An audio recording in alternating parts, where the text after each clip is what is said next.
Hello and welcome to another video by Rick Miracle, me. In the series Freemasonry and Satanism, we're going to be doing a new book, number 70. This is going to be the bomb. This is going to be an interesting story. Unbelievable, possibly, connecting all the dots to everything we've been talking about. Secret societies, subversive movements by Nesta H. Webster. Previously, years ago, I read another book by Nesta Webster, and I've referenced her many times in previous videos. And I think the book was on the French Revolution. A horrific revolution involving Freemasonry, Kabbalah, magic, magicians, talisman, magic rings, magic amulets, and all kinds of devious goings-on to get the people stirred up, deceived, to riot against the burgeones, however you say that word, the shop owners, the business owners, the people who had some money, the poor against the rich. Sound familiar? That's why they're driving the economy downward spiral here in the United States and the world, because the further the disparity between the have and the have-nots, the easier it is for them to stir up the poor people to go kill the rich people. So these puppet masters are sitting back watching both sides get destroyed. That's the plan for these satanic revolutions that are involved in demonic entities, magic amulets, magic rings, like King Solomon's ring with the six-pointed star, like the star that's on the Israeli flag. Everything is connected. So anyways, I was reading this, ordered some books as I watch videos and I hear about books, and I continue to buy them. It's kind of hard to find some of these books. This was first published in 1924. I don't believe a lot of the stuff that's published today. Adam Wusthof, the founder of the Illuminati. Secret Societies and Subversive Movements, Nesta H. Webster. I'll just read this little bit from the front. And we're going to jump into one chapter, and I'll try to minimize my commentary so we can get through it as far as we can and keep this video hopefully not too long. But remember, you can always hit pause and come back and watch the video if it is long. There is in Italy a power that we seldom mention in this house. I mean the secret societies. It is useless to deny because it is impossible to conceal. Remember, John Kennedy said the same thing, in that he was going to expose it, and 7 days later he was dead at Delaney Plaza, a Freemasonic plaza. It is useless to deny because it is impossible to conceal, in that a great part of Europe, the whole of Italy and France, and a great portion of Germany, to say nothing of other countries, and as we know in the United States they've taken over, there's a lodge on every corner almost, is covered with a network of these secret societies.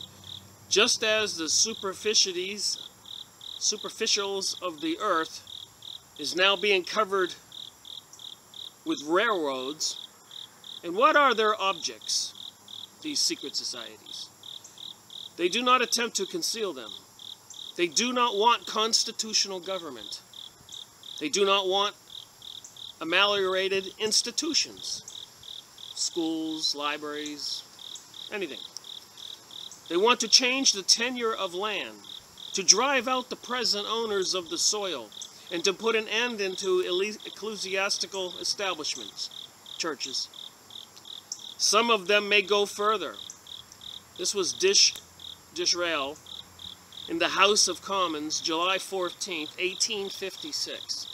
And as I've been saying, this New World Order, New Age thing has been going on for quite a while, and it is a serious, deadly threat to the human life and the life that we know it with freedoms and constitutional rights. It just said it right there.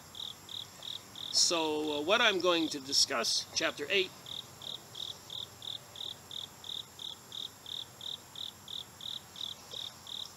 the Jewish Kabbalist. Remember, Madonna's into the Cabal. A lot of Jews are into the Cabal. Magic, witchcraft, occult. Make no mistake. It's all demonic, it's all satanic, and it's real. You're not going to believe what I'm going to say. It has been shown in the preceding chapters that the Jewish Kabbalah played an important part in the occult and anti-Christian sects from the beginning of the Christian era. Like I keep on saying, Freemasonic people and the Jewish state of Israel hate Christians. They created communism, Illuminati, Freemasonic, and all the other occult institutions to destroy Christianity. And they will make it illegal, and they will behead people probably. Put them in prison and kill them. They will destroy our civilization if we let them. The time has now come to inquire what part Jewish influence played meanwhile in revolutions. Merely to ask the question is to bring oneself the accusation of anti-Semitism. Yet the Jewish writer Bernard Lazare has shown the falseness of this charge. The Jewish writer Bernard Lazare has shown the falseness of this charge. So to ask the question is to bring upon oneself the accusation of anti-Semitism, yet the Jewish writer Bernard Lazare has shown the falseness of this charge. So we can all end the charade. There is no such thing as anti-Semitism. There are some anti-Semitism. There are some evil forces at work. We can see it clearly on TV and the movies and everywhere around us. Symbolism, uncern the 3 sixes, the statue of Shiva out front, the big goat on the Hoover Dam recently. Shiva, Kali, the demonic beings on the Empire State Building. Halftime shows, Grammys, Emmys, all these satanic shows. Denver Airport, the murals on the wall. You know I could sit here for hours and give you examples. We've gone over them. The cartoons, the 911 Behind the Simpsons, all the other cartoons. The shows Modern Family, 2.5 Men. Charlie gets a different girl every show. Seinfeld's got a different girl every show in bed. Almost. They're putting all this right in front of us. They're mind controlling us. And people are none the wiser. And again, I try to minimize my commentary, but I like to make a point. This, he writes, is what must separate the impartial historian from anti-Semitism. The anti-Semite says the Jew is the preparer, the machinator, the chief engineer of revolutions. The impartial historian confines himself to studying the part which the Jew, considering his spirit, his character, and the nature of his philosophy and his religion, may have taken in revolutionary processes and movements. The complaint of the anti-Semite seems to be founded. The Jew has the revolutionary spirit. Consciously or not, he is an agent of revolution. Yet the complaint complicates itself. For anti-Semitism accuses the Jews of being the cause of revolutions. Although historical research may lead in time to the discovery of certain occult influences, not necessarily Jewish, behind the European insurrections here referred to. So occult influences. Remember, they used to burn witches in Europe, and they had the Spanish Inquisition. Lots of people, long lines to the guillotines, off with their heads. Moreover, apart from grievances or other causes of rebellion, the revolutionary spirit has always existed independently of the Jews. Nevertheless, in modern revolutions, the part played by Jews cannot be ignored. And the influences they have exercised will be seen on examination to have been twofold: financial and occult. And the occult, I mean, I guess the demonic being Lucifer or Satan is communicating through humans through occult rituals. and guiding the hidden hand of all these culprits and evil psychopaths to destroy the world as we know it. Throughout the Middle Ages, it is as sorcerers and usurers, people who charge interest for money, that they incur the reproaches of the Christian world. It is still in the same role under the more modern terms of magicians and loanmongers that we detect their presence behind the scenes of revolution from the 17th century onward. Let's not forget, the Rothschilds and the Jews took over the United States banking system in 1913, December 21, while all Congress was on vacation. That's when they took over the control and power of the United States of America. Like Rothschild says, I care not who the presidents and leaders are, as long as I control the money, I control everything. Thank you, Mr. Rothschild, Rockefeller, Morgan, Chase, and all the other bloodlines of the Illuminati, and the Zionist Jewish folks, Jesuits, evil folks. Probably not all Jesuits are evil. And then, of course, we got the Church of Satan growing in America. The Rosicrucians, Freemasonic lodges, and not all members are in on the evil portion, but are unwittingly part of the army that's available for these people. And they will do what they are commanded to do. That's one of the oaths they take under threat of death. So if you're in the Freemasonic lodge and you're told to do something under the threat of death, you have to do it. And you have to keep everything secret. We know that by now after my videos. Wherever money was to be made out of social and political upheavals, wealthy Jews have been found to back the winning side wherever the Christian races have turned against their own institutions. Jewish rabbis, philosophers, professors, and occultists have lent them their support. So they wanted to destroy Christian institutions. It is thus that in the Great Rebellion, we find them not amongst the Ironsides of Cromwell, or the members of his state council, but furnishing money and information to the insurgents, like the insurgents being killed all over the Middle East. In the United States, when they try to take us down and we try to survive, we'll be called insurgents here maybe, and in Europe. Acting as army contractors, loanmongers, super spies, or to use the more euphonious term of Mr. Lucian, Wolf, as political intelligenceers. I guess that would be CIA, NATO, and all those intelligence groups, Mossad, MI6.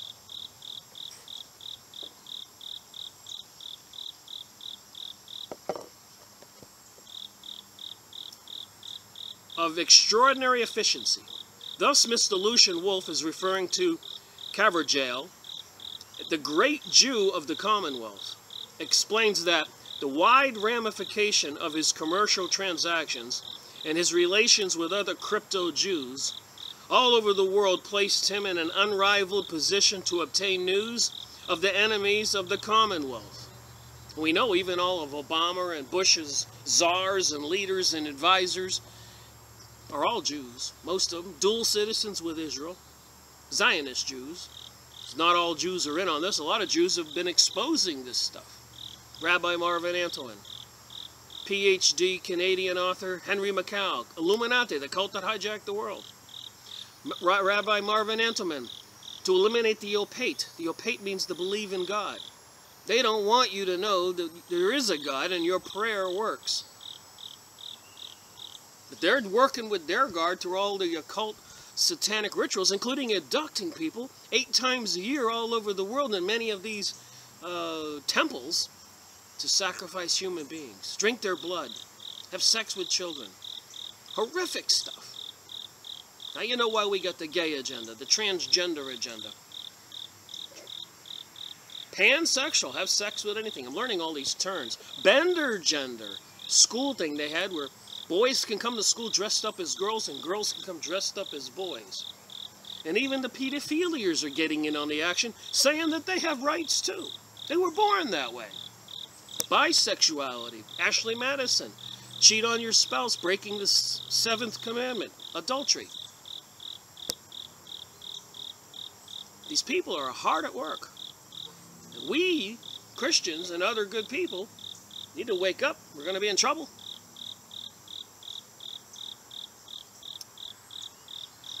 It is obvious that a secret service of this kind rendered the Jews a formidable hidden power, the more so since their very existence was frequently unknown to the rest of the population around them. Just like today, 85% of the population is oblivious to anything I'm saying going on around them. They watch people becoming homeless day by day, and laws forbidding giving them food and money. Could happen to any one of us next. The precaution was necessary because the Jews were not supposed to exist at that date in England. Jews were banned from England back then. Did you know that? Why? In 1290, Edward I had expelled them all, and for 3.5 centuries, 35 years, or is that 300 years, they had remained in exile. The crypto-Jews,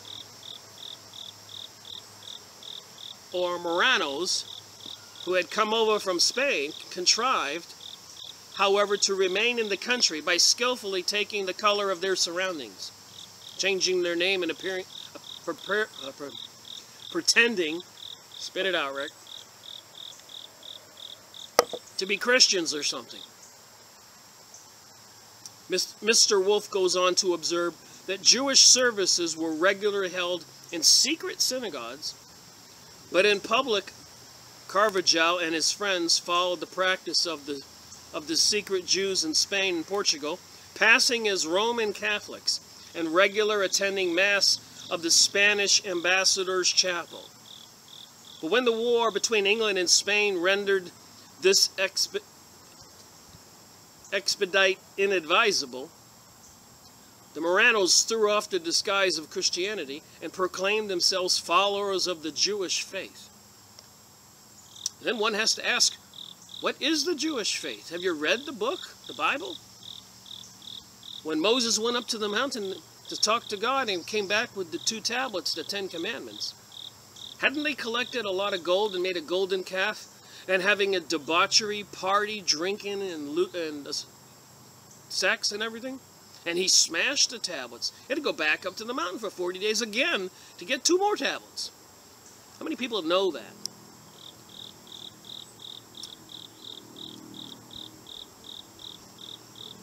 So they were regularly attending Mass in the Spanish ambassador's chapel. But when war broke out, they threw off the disguise and proclaimed themselves followers of the Jewish faith. Now, just as this period, the Masonic era, Mason's Lodge, they're Masons, Masonic, was generally believed by the Jews to be approaching. So back then they said the Masonic era is approaching. So some Antichrist, some being is coming. And it appears to have occurred to them that Cromwell might be fitted to the part. Consequently, emissaries were dispatched to search the archives of Cambridge in order to discover whether the protector could possibly be of Jewish descent. Cromwell. This quest proved fruitless, and the Kabbalist rabbi of Amsterdam, Manazes of Ben Israel, addressed a petition to Cromwell for the readmission of the Jews to England, in which he insisted on the retribution that overtakes those who afflict the people of Israel, and the rewards that await those who cherish them. So the people who are not supporting Israel, there's going to be retribution. And the people who do support Israel, there'll be rewards that await those who cherish them. Hundreds of years ago. Nothing is changing today. All of our evangelists in America and the Christian churches, so-called, like Hagee, Farwell, Robinson, they're all Israel Zionists. Right out of this book here in 1924.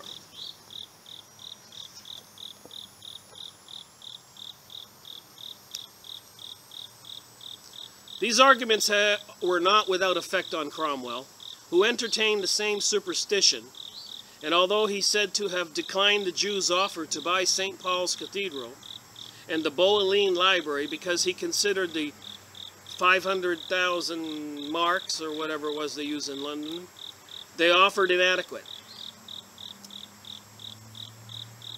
He exerted every effort to obtain their readmission to the country. So Cromwell was trying to get them permission to reside back in England. Why were they kicked out of England, the Jews? One should ask that question and not have to be called an anti-Semite. Why does all the people, Obama's, Czars, and Bushes, and all these leaders, in that one presidential female candidate for the President of the United States, say if she wins the election, the first person she's calling is Benjamin Netanyahu, who says he hates America, who wants us to regret not wanting to be their slaves of Israel. This stuff's right in plain sight. In this he encountered violent opposition, and it seems that Jews were not permitted to return in large numbers, or at any rate to enjoy full rights and privileges, until after the accession of Charles II, who in his turn had enlisted their financial aid. So money bought their way back into England. Later in 1688, the Jews of Amsterdam helped with their credit the expedition of William the Orange against James II. The former, in return, brought many Jews with him to England. So a Jewish writer is able to boast that a monarch reigned who was indebted to Hebrew gold for his royal kingdom. There was a couple notes here on the bottom I wanted to just look at that I highlighted. The article came by Lucian Wolff that I just told you about. The first English Jew is a document, I guess, in Transactions of the Jewish Historical Society. On this question, see also pamphlets of Mr. Lucian Wolff, Crypto Jews under the Commonwealth, 1894, Commonwealth Jewish Intelligences. And over here on the other side, on the bottom, they have these little notes I highlighted. It's in its article, Magic. The Jewish Encyclopedia refers to Nishmat Hainyan, the work of Manasseh ben Israel, which is filled with superstitions and magic, and adds that many Christian scholars were deluded. And that was history of the Jews in England too. And then another thing I highlighted here when I was reading is Marabeau thinks they may not have been allowed to return unconditionally until 1664. It was certainly at this date that they were formally granted free permission to live in England and practice their religion. Page 179. So the Jews helped the William of Orange against James II. So now the Jews said the monarch that reigns in England is indebted to the Hebrew gold. Okay, moving on. Okay.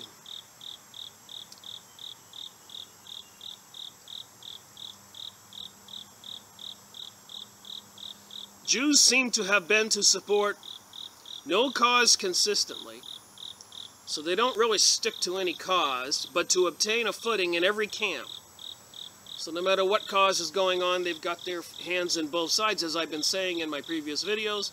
They financed the Russian Revolution, sent in the Bolsheviks, Jewish people, killed the Tsar and his family and took over that great country. Financed Hitler, caused World War II.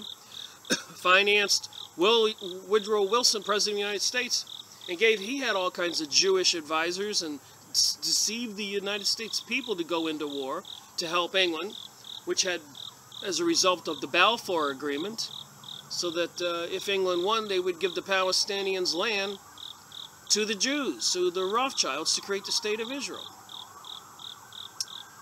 So they have a footing in every camp to back any venture that offered a chance for profit. Yet mingled with these material designs were still their ancient messianic dreams. New World Order, controlling the whole world. Israel's restoration is now beginning. This is 1924, before they actually got the country in 1946. Because the League of Nations failed to support them strongly enough, so they dissolved it. And now we got the United Nations, which is under the control of these Zionist Jewish folks. Their magic meditation room with all the occult symbolism. Satanism, Luciferianism, New Age, homosexuality, pedophilia, adultery, sex with animals, pansexual, bisexual, and all this other crazy murder and mayhem on TV shows. Never mind the fact that they're murdering people all over the world and destroying the economy in the United States and all over the world. It's hard not to have some commentary when I'm reading this book, written in 1924, first published. Israel's restoration is now beginning, recur frequently in the literature of the sect. The 12 tribes of Israel are now circumcised in heart and scattered through all the nations of the earth, and promised them David their king that they have been waiting for. So they're still believing this David their king is going to return. And people don't believe in God, yet they believe this king is going to return. Summoned before the Lord Fairfax at Whitehall, that he was, so the other leader of the movement by the name of Eberhard, in fact declared when summoned before the Lord Fairfax in Whitehall, that he was of the race of the Jews. It is true that the Leaveners were by profession Christian, but after the manner of the Bavarian Illuminati and of the Christian Socialists, 1924 now, the word Illuminati's in here, and the Christian Socialists, which are also the Zionist, communists, 2 centuries later, claiming Christ as the author of their communistic and equalitarian doctrines.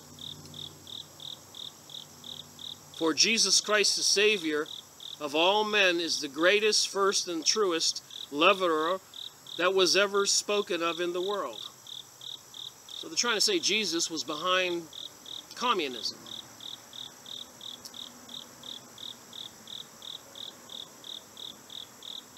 Shows that there were Jews among the Anabaptists. They were carried away by their hatred of the name of Christian. So the Jews that were pretending to be in the Anabaptists were carried away by their hatred of the name Christian and imagined that their dreams of the restoration of the kingdom of Israel would be realized amidst the conflagration. So they're causing conflagrations now, and their dream of Israel being reborn and their king of David coming back. It is clear by the middle of the 17th century the mystical idea of Judaism had penetrated all parts of Europe. Was there then some Kabbalist center from which they radiated? Let us turn our eyes eastward and we shall see. Page 180. Since the 16th century, a great mass of Jewry had settled in Poland, and a succession of miracle workers known by the name of Zagdikin or Baal Shems had arisen. So a succession of miracle workers had arisen.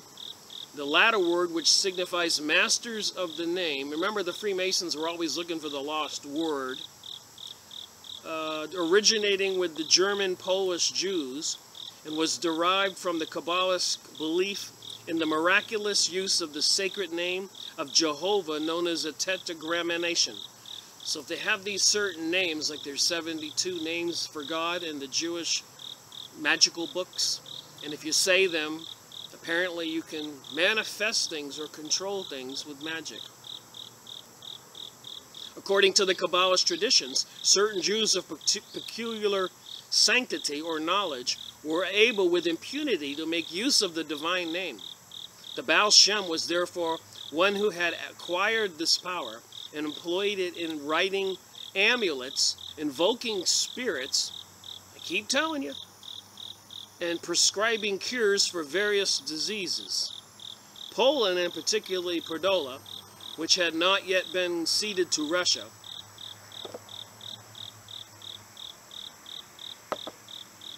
became thus a center of Kabbalism, where a series of extraordinary movements of the mystical kind followed each other. In 1666, there's an ominous date, 666, when the Masonic era was still believed to be approaching, the whole Jewish world was convulsed by sudden appearances of the Shabbat Zebi, the son of Poltria, chicken factory, I guess, in Smyrna. And there was a lot of cities in the United States: New Smyrna Beach, Brunswick, Palmyra. You look all over the map, there are all these Jewish names, cities, towns. So you don't think they had a hand in the beginning of the USA? Keeping their identity secret. Named Mordecai, who proclaimed himself the promised Messiah and rallied to his support a huge following, not only amongst the Jews of Palestine, Egypt, and Eastern Europe, but even the hard-headed Jews of the continental Borises. A certain person known in Smyrna being acclaimed king of the world and a true Messiah. Wow, 1666. Shabbatithith, however you say his name, who was an expert Kabbalist and had the temerity to utter the ineffable name Jehovah, was said to be possessed with marvelous powers. His skin exuded exquisite perfume. Wow, his skin smelled like perfume. He indulged perpetually in sea bathing and lived in a state of chronic ecstasy. That would be the man of God? I think not. It sounds like the man of Satan. King of kings of the earth, split Jewry in two. Many rabbis launched imprecations against him, and those who had believed in him were bitterly disillusioned when challenged by the Sultan to prove his claim to be the Messiah. By allowing poisonous arrows to be shot at him, he suddenly renounced the Jewish faith and proclaimed himself a Mohammedan. So he turned to the religion of Muhammad, Islam.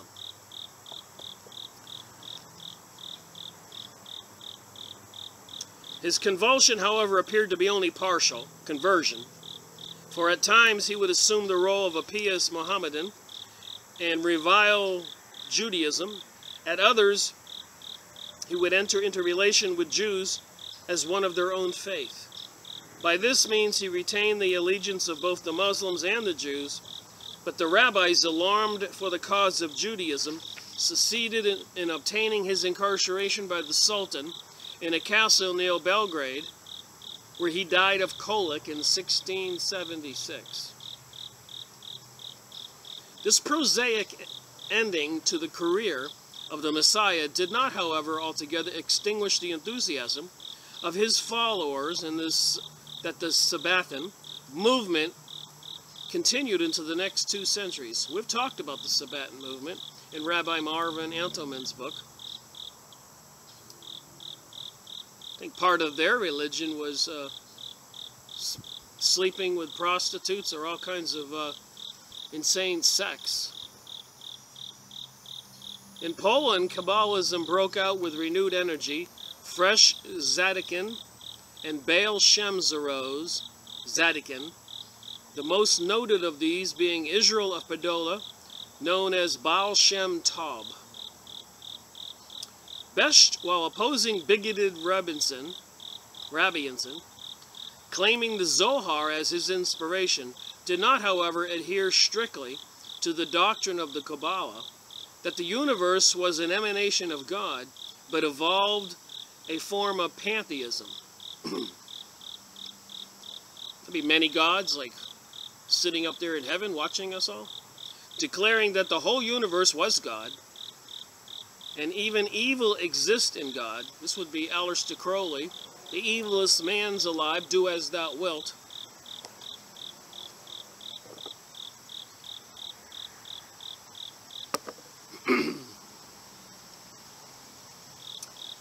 that evil exists in God, and since evil is not bad in itself, and only in its relation to man, sin therefore has no positive existence. New saints. So they were calling themselves the New Saints, and at his death numbering no less than 40,000. 40,000 threw themselves aside, not only the precepts of the Talmud, but all the restraints of morality and even decency. So all these new saints threw aside all restraints of morality and even decency. Isn't that what's going on today in 2015? They're trying to do. And they're calling any of us Christians who believe in the Ten Commandments and morality and decency, they're actually calling us haters. Words. So another Belsham of the same period was Heprem, alias Joel ben Uri of Santona, who, like Israel of Pondola, professed to perform miracles by the use of the divine name, and collected around him many pupils, who on the death of their master formed a band of charlatans, and shamelessly exploited the credulity of their contemporaries. But the most important of these Kabbalic groups was that of the Frankists. That was in Rabbi Marvin Antelman's book too, who were sometimes known as the Zoharists of the Illuminated, from their adherence to the Zohar, or the Book of Light. A heresy that had been kept alive in secret circles, which had something akin to the Masonic organization. The founder of this sect was Jacob Frank, a brandy distiller, profoundly versed in the doctrines of the Kabbalah. So he had a large following in Pandoa and lived in the style of Oriental magnificence, maintained by vast wealth, of which no one ever discovered the source. So all these representatives of messiahs apparently like to live in magnificent, maintained by vast wealth, which no one ever discovered the source. Remember, the title of this chapter is The Jewish Kabbalist. The persecution to which he was subjected by the rabbis led to the Catholic clergy to champion his cause, whereupon Frank threw himself on the mercy of the Bishop of Kennemanek and publicly burnt the Talmud, declaring that he recognized only the Zohar, which he alleged admitted the doctrine of the Trinity. The bishop was apparently deceived by this maneuver, and in 1759 the Zoharites declared themselves converted to Christianity and were baptized, including Frank himself, who took the name of Joseph. So they were infiltrated the church. I told you they did this all along, and they're probably doing it now. Who knows if there's any actual Christians left in the Catholic Church? The Jesuits were the assassins, and the leader of it was called the Black Pope. And this is the first Jesuit Pope we've ever had. And he was just in Washington the other day saying that global warming was an emergency and action had to be taken now. And so was Obama preaching that. And then we got that shooter out west again, another shooter, 2 days ago. And they're saying there was a drill going on, pretending to be a shooter, like there is in all these shootings. There are drills going on, like 911. There was a false flag or a pretend war games going on. A lot of mysterious stuff going on. So it pays to read this stuff in the history and see these people are serious. So Jacob Frank, or whatever his name is, Jacob Frank, took on the name Joseph and became a Christian. The insincerity of the Frankists soon became apparent, however, for they continued to intermarry only among themselves and held Frank in reverence, calling him the Holy Master. I was having a debate online today about an article about Donald Trump, his son marrying a Jewish girl and her daughter marrying a wealthy Jewish man. I was saying that it was concerning. And this one other commenter kept telling me, oh, they're not going to grow horns and be evil. I don't know, but it does seem a little suspicious.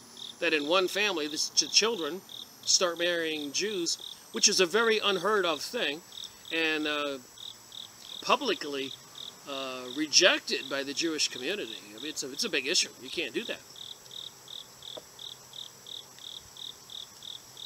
And then, of course, Trump wants to be president. Little suspicious.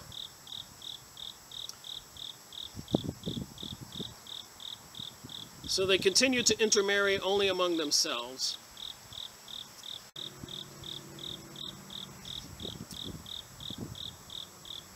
All right, and held Frank in reverence, calling him the Holy Master.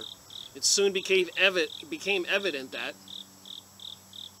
whilst openly embracing the Catholic faith, they had in reality retained their secret Judaism. He was therefore arrested in Warsaw, delivered to the church tribunal on the charge of fake conversion, to Christianity, and spreading the pernicious heresy. Spreading a very pernicious heresy. But after his release from prison, continued to prey on the credulity of Christians and frequently traveled to Vienna with his daughter Eve, who succeeded in duping the Pious Maria Theresa. Oh, duping the Pious Maria Theresa. But here also the sectarian plans of Frank were found out, and he was obliged to leave Austria. Finally, he settled at Offenbach, and supported by liberal subsidies from other Jews, he resumed his former splendor. That's nice. So it says here under my highlighted notes again on the bottom, with a retinue of several hundred beautiful Jewish youth of both sexes, carts containing treasures were reported to be perpetually brought to him, chiefly from Poland. So he had a harem, I guess, of beautiful Jewish youth of both sexes. Wow, that's out there.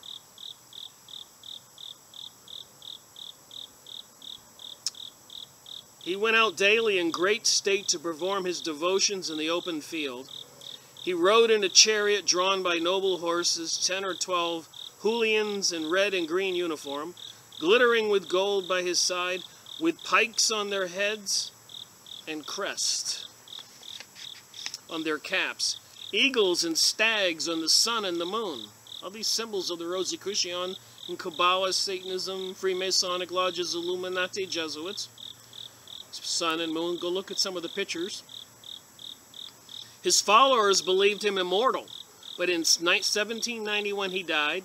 His burial was as splendid as his mode of living. 800 persons followed him to the grave. So when they buried him, I guess they buried 800 people with him. Oh my.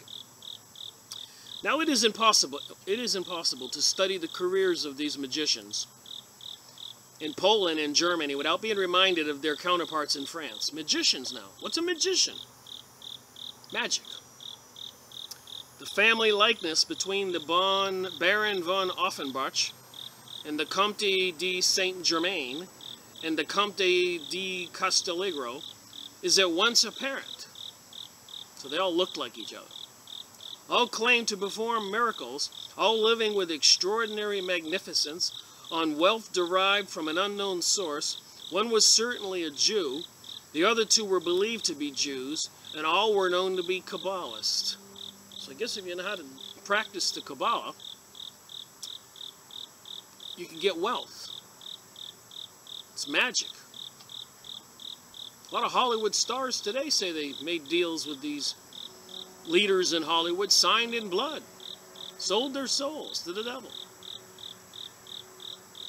People don't want to believe. 1924, this book. Nestor Webster was a very well-known author. Nobody's ever called her a liar that I'm aware of. Everybody references her.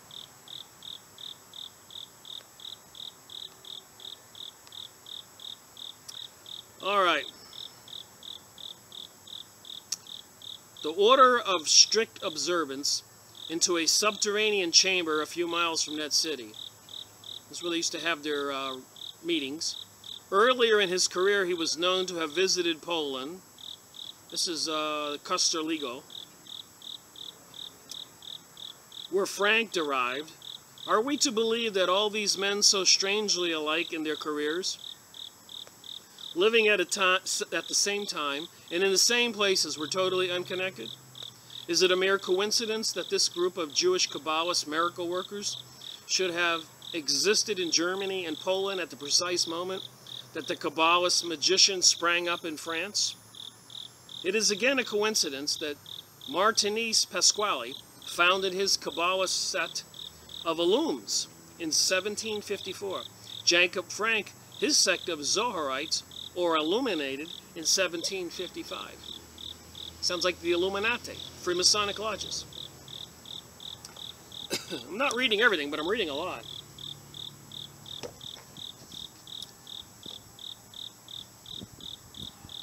Jacob Frank both had large, Ben Shelm Tob and Jacob Frank both had large followings, and it is surely here that we may find the origin of these mysterious magicians who spread themselves over Europe at this date, 1755. But what proof is there that any one of these Baal Shams or Kabbalists were connected with Masonic and secret societies? The answer is that the most important of Baal Shem of the day was known as the chief of all the Jews, is shown by documentary evidence to have been an initiate of Freemasonry. Remember, this series is Freemasonry and Satanism, and I certainly believe the Satanism part is connected to Kabbalah and magic, magicians, and in direct contact with the leaders of secret societies. So we're certainly connecting all the dots here. And this is a reality today. None of this has gone away. Matter of fact, it's more dominates society and controls our world behind the scenes. It has infiltrated our society. So one of my highlights here says, description of pomp displayed by another member of the oppressed race named Franklin, who appeared at a parade of jewelry in Prague in 1741 in a carriage drawn by 6 horses and surrounded by footmen and horse guards. So these guys like to show their little pomp, riches, wealth. And all have been initiate of Freemasonry and in direct contact with the leaders of secret societies. This extraordinary personage, known as the Baal Shem of London, was a Kabbalist Jew named Hyman Samuel Jacob Falk. Hyman Samuel Jacob Falk, F-A-L-K, very important. Also called Dr. Falk, Falk de Falk, Falcon, born in 1708, probably in Padua. The following is a summary of the account given of Baal Shem of London in the Jewish Encyclopedia. Well, I guess this Baal Shem is like some kind of high leader. And I guess different people can be Baal Shems. Falk claimed to possess Thaumaturgic,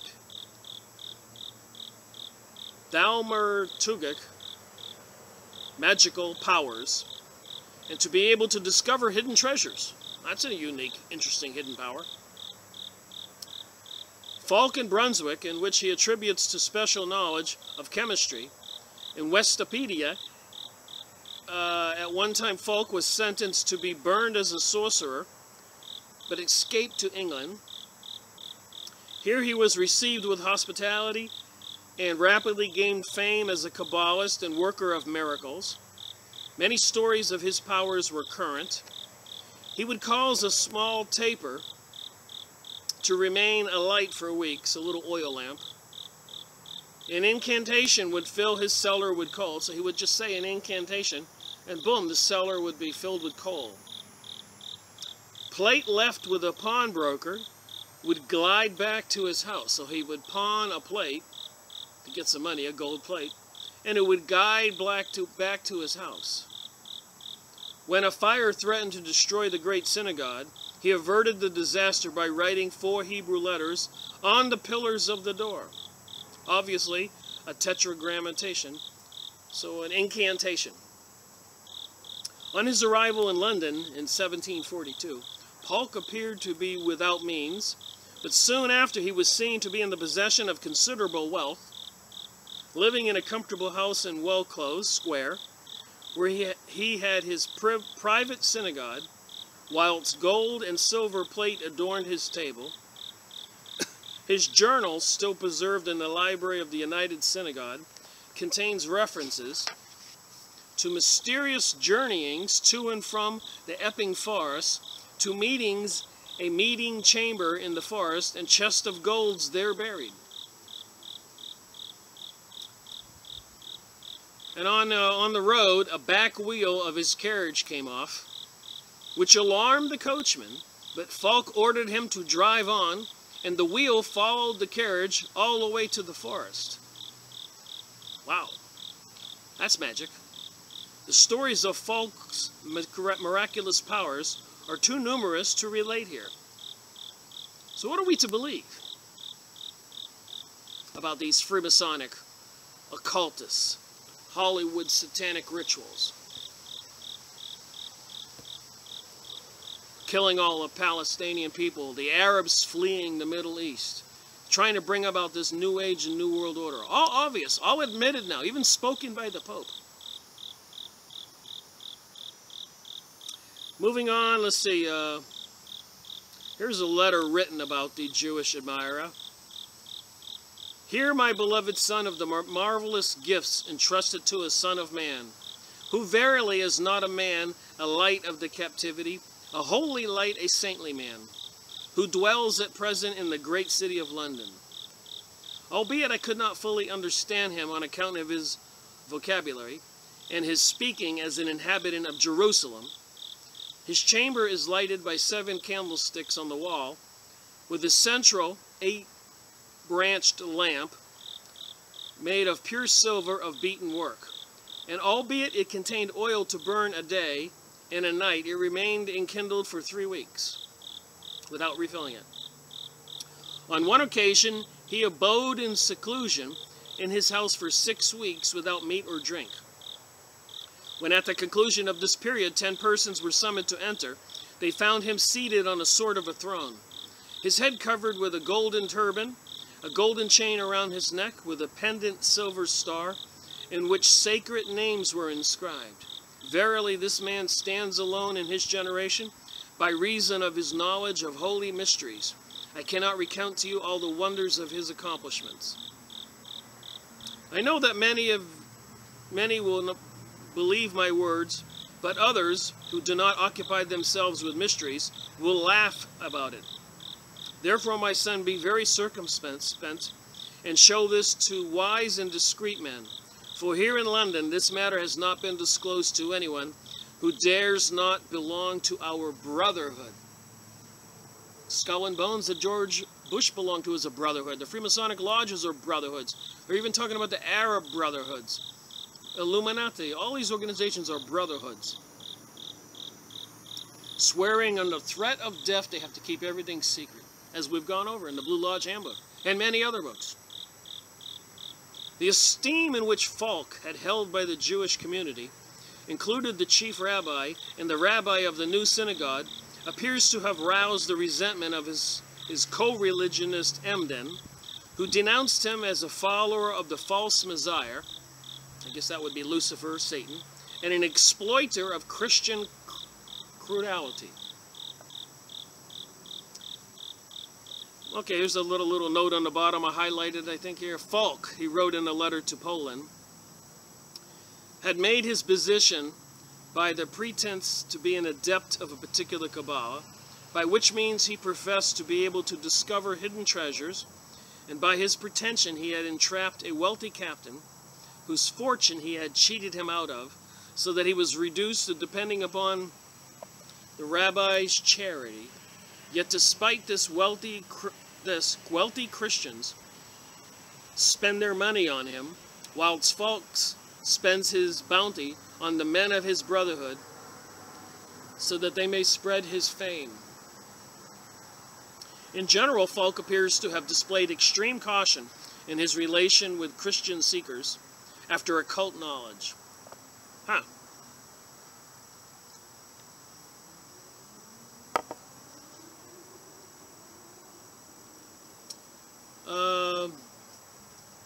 The Jewish Encyclopedia goes on to say, Archenholz mentions a royal prince who applied to Falk in the quest for the Philosopher's Stone, but was denied admittance. That when in Paris in 1778 he was told by the Marchesa de Cona that a Baal Shem of London had taught her the Kabbalah. Falk seems to have been on intimate terms with that strange adventurer, Baron Theodore de Nieuwhof. Falk's principal friends were the London bankers, Aaron Goldsmith, and his son. Goes all the way back to the banksters even here, 1778. Pawnbrokering and successful speculation enabled him to acquire a considerable fortune. That's another thing, too, when they are destroying the economy as they're doing in the world right now in 2015. These pawn shops and all these other institutions make a lot of money. So they make money when the economy goes up, and they make money when the economy goes down. He left large sums of money to charity, and the overseers of the United Synagogue in London still distribute annually certain payments left by him to the poor. Well, that's nice. Nothing of this would lead one to suppose that Falk could be regarded in the light of a black magician. There we go. It is therefore surprising to find Dr. Adler observing that a horrible account of a Jewish Kabbalist in the Gentleman's Magazine for September 1762 obviously refers to Dr. Falk, though his name is not mentioned. This man is described as a Christian Jew and the biggest rogue and villain in all of the world, who had been imprisoned everywhere and banished out of all countries in Germany, and also sometimes publicly whipped, so that his back lost all its skin and became new again, and yet never left off from his villainies, but grew always worse. The writer goes on to relate that the Kabbalists offered to teach him certain mysteries, but explained that before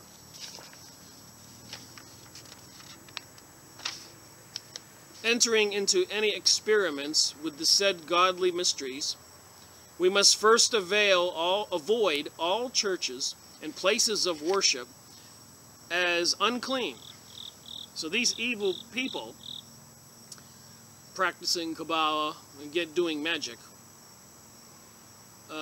first avoid all churches and places of worshiping as unclean. He then bound his initiate by a strong oath and proceeded to tell him that he must steal a Hebrew Bible from a Protestant and also procure 1 pound of blood out of the veins of an honest Protestant. The initiate thereupon robbed the Protestant of all his effects, and he had himself bled of about 3/4 pound of blood, which he gave to the magician. He thus described the ceremony that took place. Oh my. We know they, according to a lot of stuff I research, they abduct young children and drink their blood and eat them in some of these satanic rituals in Europe and probably the United States. There's lots of stuff you can find on YouTube. Miles Johnston is one of the guys who writes a lot about it. In any of the Satanism and stuff like that, Illuminati videos you watch, you'll see people confessing, insiders who escaped and tell all. I've gone over that in my videos, and I'm going to go over it again. This stuff is all too real. So what did I highlight here on the bottom? It says, according to Jewish legend, the suicide of Abraham Goldsmith and his brother was attributed to the following cause. A Baal Shem, an operative Kabbalist, in other words, a thorough magician and prophet, used to live with the father of the goldsmiths. On his deathbed, he summoned the patriarch, goldsmith, and delivered into his hands a box, which he strictly enjoined should not be opened till a certain period which the Baal Shem specified. And in case of disobedience, a torrent of fearful calamities would overwhelm the goldsmiths. The patriot's curiosity was not aroused for some time. But in a few years after the Baal Shem's death, Goldsmith, the aged half-skeptic, half-curious, forced open the fatal box, and then the goldsmiths began to learn what it was to disbelieve the words of the Baal Shem. Began to learn what it was to disbelieve the words of a Baal Shem. So apparently a lot of calamities did befall them. Shouldn't have opened the box.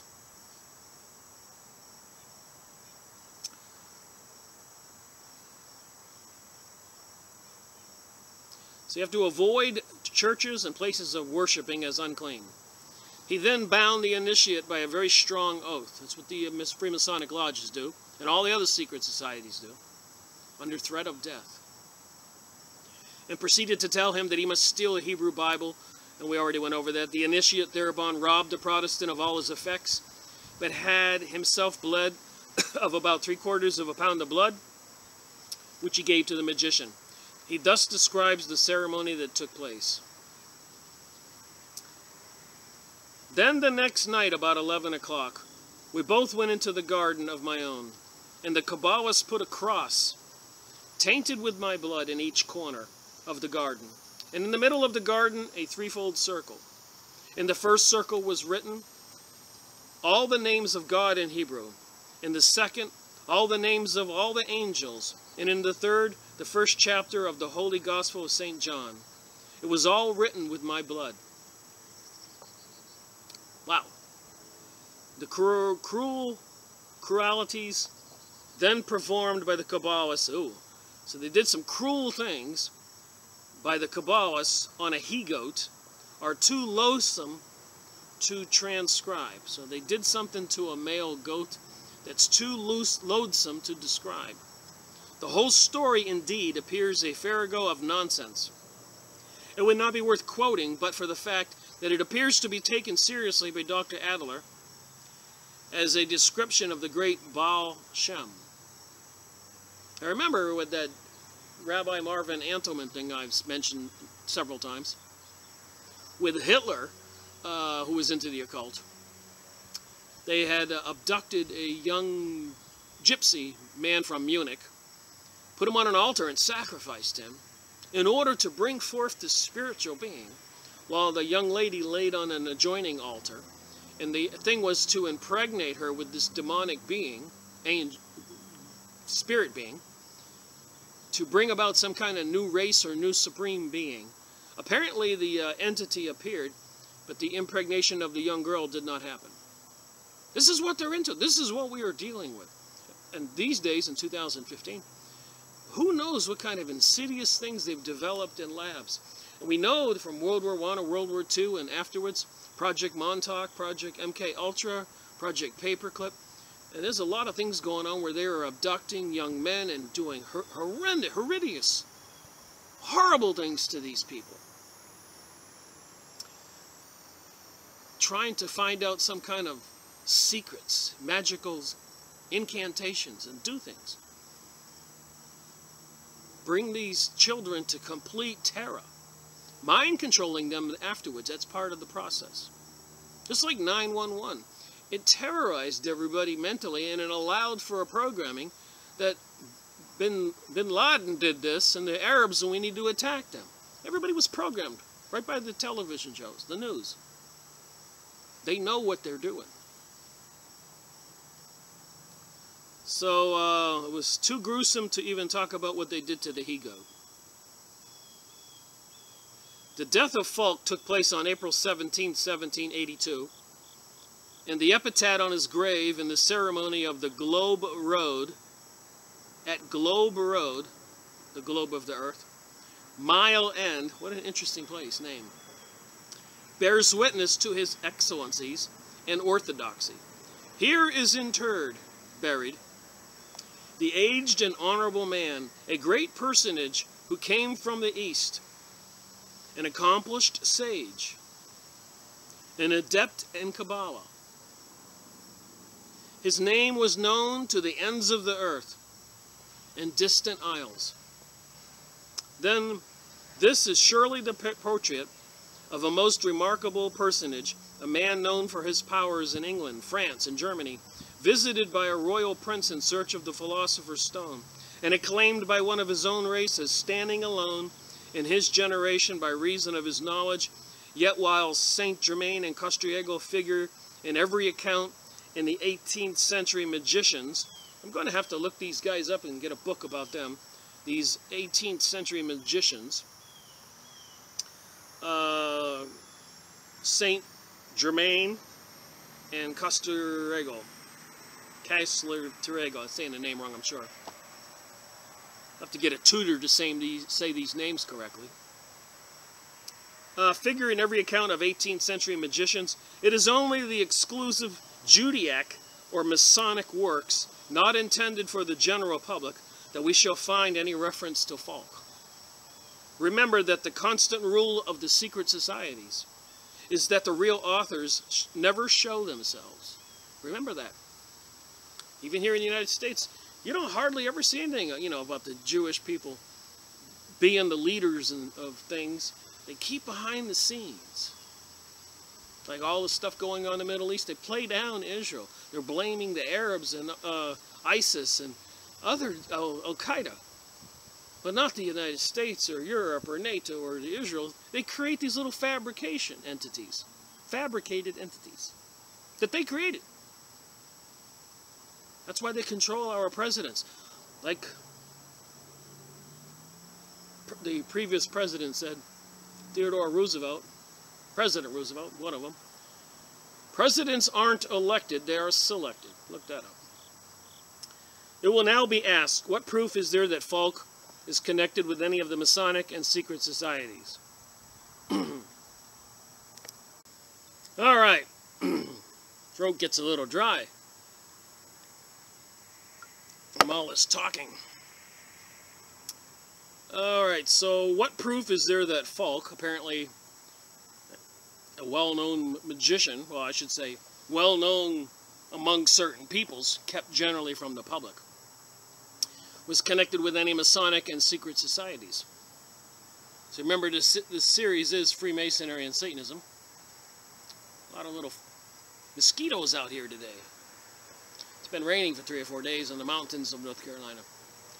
All right, moving on. In the curious portrait of the great Baal Shem, appended, I guess there's a picture here in an appendix. Well, let's move on. We see him holding in his hand a pair of compasses, and before him on the table at which he is seated, the double triangle or seal of Solomon, there you go, known amongst Jews as the Shield of David, which forms an important emblem in Masonry. The series is Freemasonry and Satanism.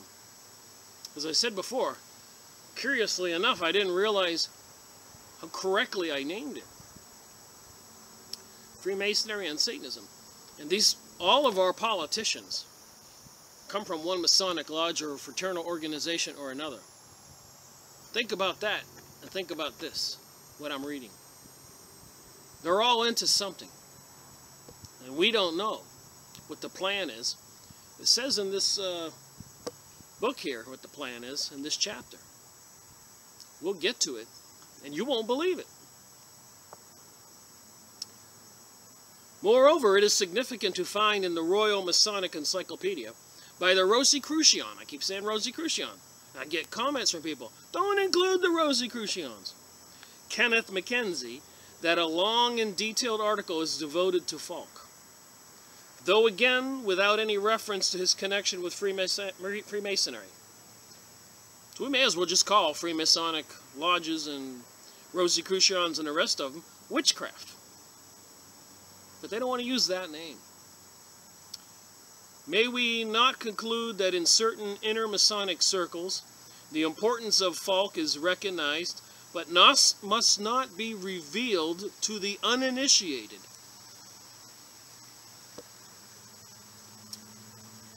Moving on here, if he observes Jewish brethren did introduce Kabbalistic learning into the so-called high degrees, here we have one who, if a Mason, would have been eminently qualified to do so. So they put Kabbalistic learning into the high degrees of Masonry. And they think Falk was the teacher, because he was the great magician, could find hidden treasures and other things. Falk indeed was far more than a Mason. He was a high initiate, a supreme oracle to which the secret societies applied for guidance. Alright, I highlighted some notes on the bottom here. This Dr. Falk is known to many Germans. He is a very extraordinary man from every point of view. Some people believe him to be the chief of all the Jews, the magician. Attribute to purely political schemes all that is marvelous and singular in his life and conduct. He is referred to as in a very curious manner, as a rosy crux in the memoirs of the Cavalier de Rempsio. You don't understand some of this? That's okay, because neither do I. Alright, he had adventures with the Marechal de Richelieu. How do you say that guy's name? Great seeker of the philosopher's stone. That's a stone that can turn other metals into gold. He had a strange history with the Prince de Rome. In all the secret savience and secret societies, he passes as a superior man.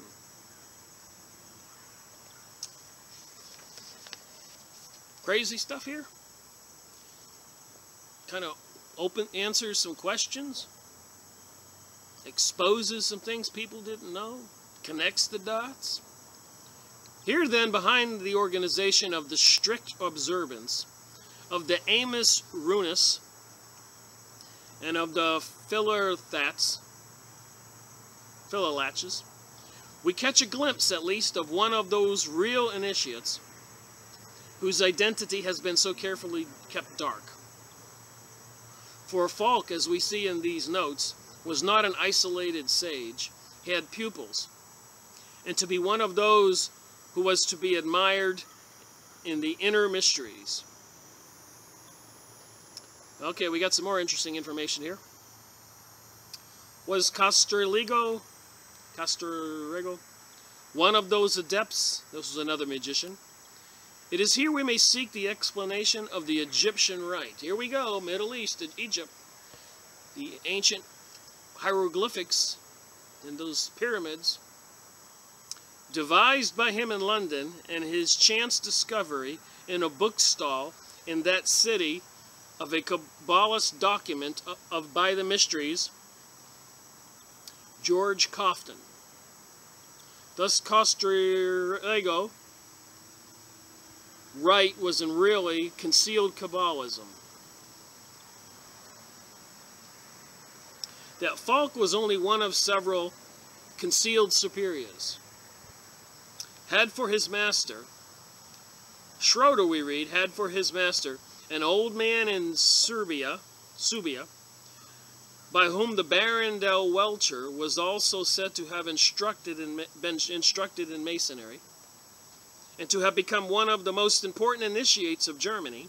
According to de Welcher, was dispatched by his order to Florence in order to make inquiries on further secrets and on certain famous treasures. A Prezo, the secretary of the pretender, could give them information. Brothers of the Holy Land, here we go. They want to rebuild King Solomon's temple. All this New Age stuff. New World Order. All right here. 1924, Nestor Webster, Secret Society and Subversive Movements. Brothers of the Holy Land, who had initiated him into the marvelous secrets. One in particular, who is described as a man who is not a European and had perfectly instructed him. Moreover, de Welcher, who had set forth poor returned loaded with riches, attributed by his fellow Masons to the aesthetic brethren he had frequented in Florence, who possessed the art of making gold. Oh my gosh, they can make gold.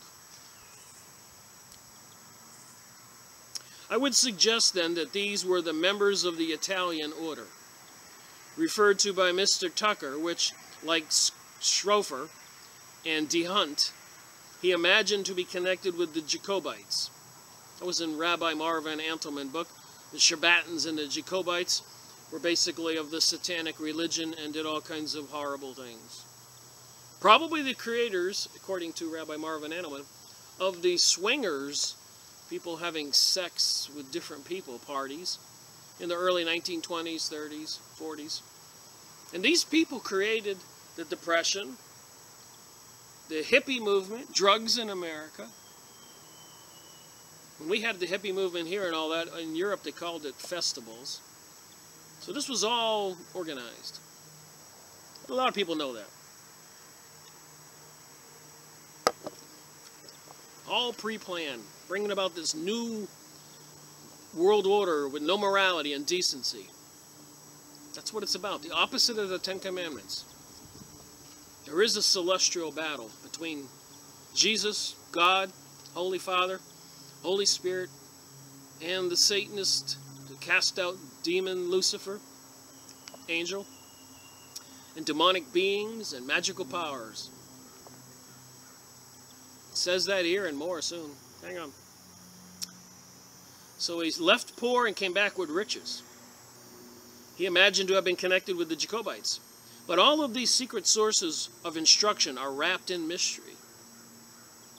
The real initiates remain concealed in the background, just like today. Important part he played behind the scenes in Masonry, Falk. It may be remembered that Archenholz had spoken of certain marvels he had seen performed by Falk in Brunswick. At any rate, in 1771, Lessing, after having mocked at Freemasonry, was initiated into a Masonic lodge at Hamburg, and in 1778 he published not only his famous Masonic drama, Nathan der Wise, in which the Jew of Jerusalem is shown in admirable contrast to the Christians and the Mohammedans. So they were making the Jew of Jerusalem admirable in contrast to the Christians and the Mohammedans. He also wrote 5 dialogues of Freemasonry, on Freemasonry, which were dedicated to the Duke of Brunswick, Grand Master of all the German lodges. So people don't believe this stuff is real. I keep saying, it's real, it's a threat, and we need to be concerned and do something about it. Prayer to Jesus and the Holy Father, Holy Spirit, because battling these forces of magic and magicians and Satanism is no easy task. Kind of scary. All right, that the Jewish philosopher of Berlin provided the inspiration for the character of Nathan, been provided by the miracle worker of Brunswick. And again, I'm only reading sentences that I highlighted, so if it doesn't make complete sense, I'm exposing things though. You know, you got provided by the miracle worker of Brunswick. Falk is mentioned by name and represented as initiated into the highest mysteries of Freemasonry. Oh my. It is evident that Lessing committed an enormous blunder in thus letting so important a cat out of the bag. For the publication of the first 3 dialogues, and whilst the last 2 were circulated privately in manuscript among the Freemasons, an order from the Duke of Brunswick forbade their publication as dangerous. In spite of this prohibition, the rest of the series was printed by an unknown person describing himself as a non-Mason. I am a non-Mason. The dialogue between Ernst and Falk throws a curious light on the influence at work behind Freemasonry. Falk explains that Freemasonry has always existed. This would be a great magician. but not under this name. So Freemasonry has always existed, but not under this name. Its real purpose has never been revealed. This would be the guy who would know.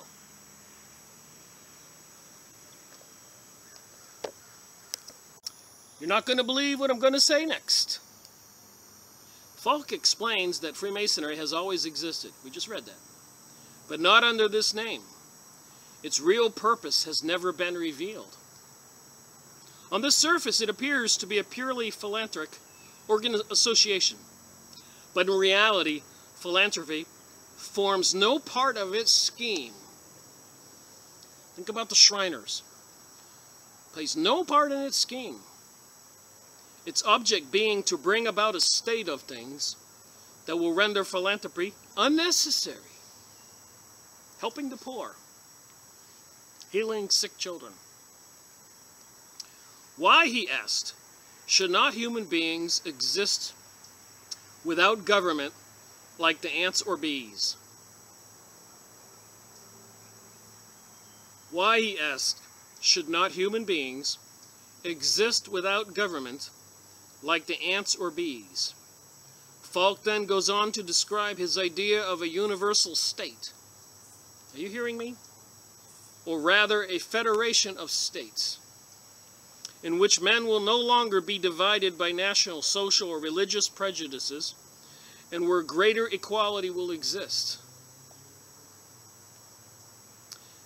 At the end of the third dialogue, an interval occurs during which Ernst goes away and becomes a Freemason, but on his return expresses his disappointment to Falk at finding many Freemasons engaged in such futilities as alchemy, magic, or the evocation of spirits. Others again seek to revive, they got 3 little asterisks here so they don't name it. Falk replies that although the great secrets of Masonry cannot be revealed by any man, even if he wished it, one thing, however, has been kept dark, which should now be made public, and this is the relationship between the Freemasons and the 3 asterisks, again they don't name it. The 3 asterisks, again, that they don't name, were in fact the Freemasons of their time.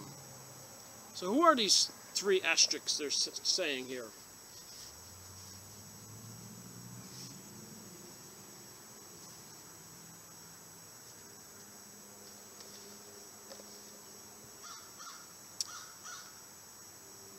It seems probable, from the context and from Falk's reference to St. Christopher Wren, as the founder of the modern order, the asterisks denote the Rosicrucians. There you go. And they want us to be without government, and we want to be controlled like ants or bees. That's what they want to do to humans. They want to enslave humans, and not for you to enjoy your life under constitutional rights and own property. Their plans don't entail that, as it says here. The most interesting point of these dialogues, these things that were printed by a non-Mason, that were banned by the Duke, however, the hint continually thrown out by Falk is that there is something behind Freemasonry, something far older and far wider in its aims that the order now known by this name. Thus, when Ernst, like Ernest, the name Ernst, complains that true equality has not been attained in the lodges since Jews were not admitted. Get this. A lodge bears the same relation to Freemasonry as a church to belief.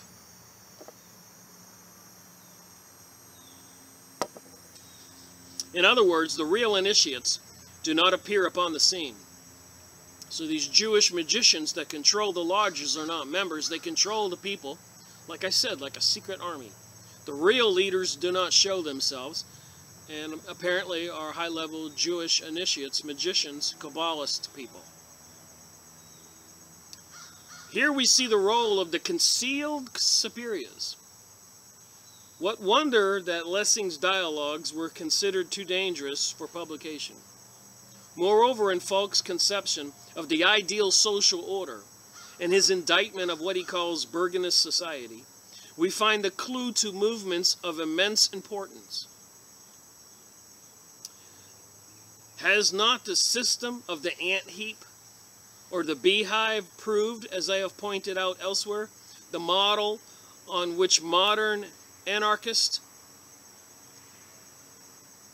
from Proudhon onwards have formed their schemes for the reorganization of human life?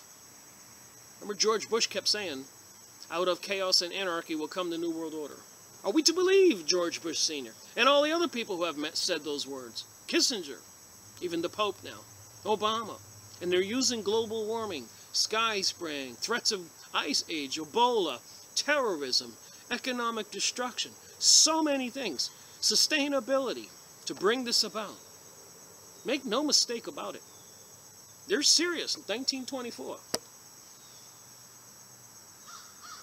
Throughout history, revolutions, French, horrific things, inquisitions, Russian Revolution, killing 100 million people, World War I, World War II, Vietnam War, Korea War, moving all the jobs to China, creating an industrial state of China with 1 billion people, threatening World War III right now. Don't you think it's going to happen? Let me read some more of this. The clue to movements of immense importance. System of the ant heap, or the beehive, proved, as I have pointed out elsewhere, the model in which modern anarchists, from Proudhon onwards, have formed their scheme for the reorganization of human life. Has not the idea of the world state, the universal republic, become the war cry of the internationalists, socialists, the Grand Orient Masons, the Theosophists, and the world revolutionaries of our day? This is 2015. This was 1924. And everything they've done in the last 80 years, 90 years, is right on track. We're getting ever so closer to this thing, and they are serious. There are spiritual powers, demonic beings involved. They created the whole UFO and alien thing, I believe, as part of this scheme of things, to explain who these other beings are when they do produce them. There'll be demonic angels and stuff. They're not going to be friendly little aliens coming to save us. Falk may have been a Kabbalist, a Freemason, a high initiate, but what proof is there that he had any connection with leaders of the French Revolution? Let us turn again to the Jewish Encyclopedia. Falk is believed to have given the Duke of Orleans, to ensure his succession to the throne, a talisman, a magic amulet, consisting of a ring which Philippe Ingletti, before mounting the scaffold, I guess he was going to be hung, is said to have sent to a Jewish woman, Juliet Glaunix, who passed it on to his son, subsequently Louis Philippe. The Baron de Gleichen, who knew Falk, refers to the talisman of Lapsio Ludi, which the Duke of Orleans had received in England from the celebrated Falk Shek, first rabbi of the Jews, said that a certain occultist, Madame de la Croix, imagined she had destroyed it by the power of prayer. And now again, I'm not reading everything, so I'm skipping over things.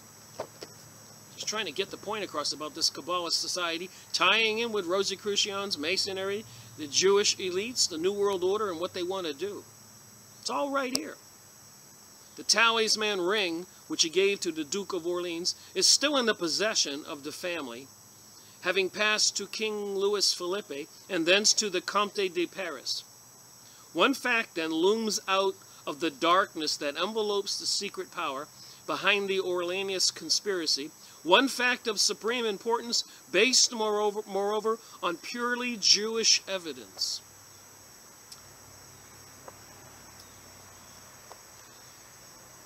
The Duke was in touch with Falk when in London, and Falk supported his scheme for usurpation, taking over the throne. Thus, behind the arch-conspirator of the revolution stood the chief of all the Jews. This is France. It is here, perhaps, in Falk's chest of gold, that we might find the source of some of those loans raised in London by the Duc d'Orléans to finance the riots of the Revolution, so absurdly described as Iora de Pitt. Remember, they're trying to do that in the United States now. With these gun shootings, they want to disarm everybody. It's serious business. Even that recent shooting, this is September 4th. A college kid, there was a drill going on at the same time, I'm understanding. They're creating these events so that the public will allow gun confiscation. Then they have these riots and crashing the economy planned. They have plans to take over the world and enslave everybody like ants or bees, like it says in this book here by Nestor Webster, by these people's own words. By the other books I've gone over, the Jewish Utopia, the Protocols of Zion, the American Jew who moved to Israel that I've gone over, the Ultimate New World Order, Robert Williams I just went over, all those books, and the books I'm going to go over some more that are even more crazy, full of information, informing us of the plan. Pardon me for getting a little wired up. This stuff's just too much. The direct connection between the attack on the French monarchy and Jewish circles in London is further shown by a curious sequel to the Gordon riots. In 1780, the half-witted Lord George Gordon, as a Jewish writer described him, half-witted Lord George Gordon, the head of the so-called Protestant mob, marched on the House of Commons to protest against the bill for the relief of Roman Catholic disabilities. The Protestants didn't like the Catholics, and apparently the Protestants were created by these Jewish people. Not that all Protestant people are going to church every day, even know anything about this. And then proceeded to carry out his plan of burning down London. Now remember, over there in Ireland, where they've been having those wars forever, it was the Christians, the Catholics against the Protestants. During the 5 days rioting that ensued, property in the amount of $180,000 was destroyed. Back then it was probably a ton of money. 180,000 marks or something. After this, the scion of the ducal house of Gordon proved the durability of his love for Protestantism by professing the Hebrew faith. So his love of Protestantism, the Protestant church, by professing the Hebrew faith, they're tying the Protestants in with the Hebrews, was received with the highest honors into the synagogue. So I keep even learning things. I didn't know that. You probably knew that if you're watching this video. So I highlighted something on the bottom here. Duc d'Orléans was one day driving through the forest of Fontainebleau when a man half-clothed and with a demented air sprang towards the carriage, grimacing horribly. The Duke's suit, taking him for a madman, so the Duke's guards, would have kept him at bay, but the Duke at that moment, awakening from sleep, unbuttoned his shirt, the Duke, and showed his assailant an iron ring suspended around his neck. At this sight, the man took to his heels and disappeared in the woods. Sounds like a magic amulet. Could this ring have been Falk's talisman? Wow, stuff you don't know. The same Jewish writer who was described him earlier as half-witted quotes this Pergenic on his orthodoxy. He was very regular in his Jewish observance. Every morning he was seen with the phylacteries. I don't even know what this is. Phylacteries? Sounds like some kind of... between his eyes and opposite his heart. Must be some Jewish thing. His Saturday's bread was baked according to the manner of the Jews. His wine was Jewish. His meat was Jewish. He was the best Jew in the congregation of Israel. And it was immediately after this conversion to Judaism that he published in the Public Advisor a libel against Marie Antoinette. Wow. Which brought about her imprisonment in Newgate. Didn't they hang her? Cut off her head? Marie Antoinette. So this was a Jewish guy who wrote a libel, something bad about Marie Antoinette in the Public Advisor. Now we know that Lord George Gordon met Castiglione on London 1786. It is not probable that the author of the scurrilous pamphlet and the magician concerned in the attack on the Queen's honor through the affair of the necklace, one a Jew by profession, the other said to be a Jew by race, may have had some connection with Philippe Egletti's Jewish supporter, the miracle worker of well-closed square. But already a vaster genius than Fulk or Castiglione, than Pasquale or Salvian de Legis has arisen, who, gathering in his hands the thread of all the conspiracies, was able to weave them together into a gigantic scheme for the destruction of France and of the world. Wow. That's the end of that chapter. I want to read more from this book. Obviously, it's got things in here. I'll show you some titles. Origins of Freemasonry. Just randomly zipping through here. Modern Freemasonry. So anybody who doesn't say that, want to believe that Pan-Germanism,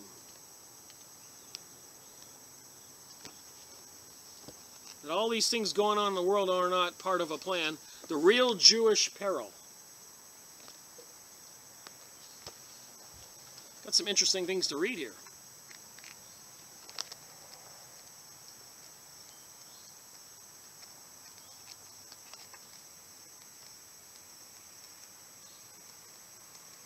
And we got another one here. The Templars.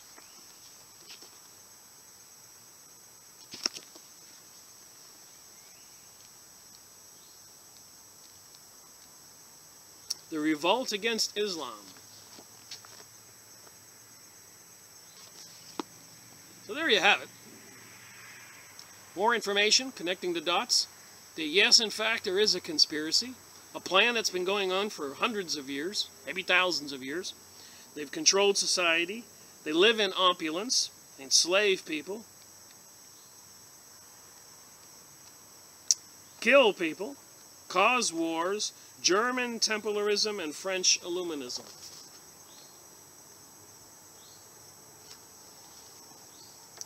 They caused the Great Depression. They're causing the crash, the economic destruction right now. Likely they'll crash the stock market eventually. Cause some kind of event to cause martial law in the United States. Create World War III. Try to gain this new world order they want to do. We're all treated like ants or bees. So it says here. Thank you for watching my video. Rick Miracle reporting.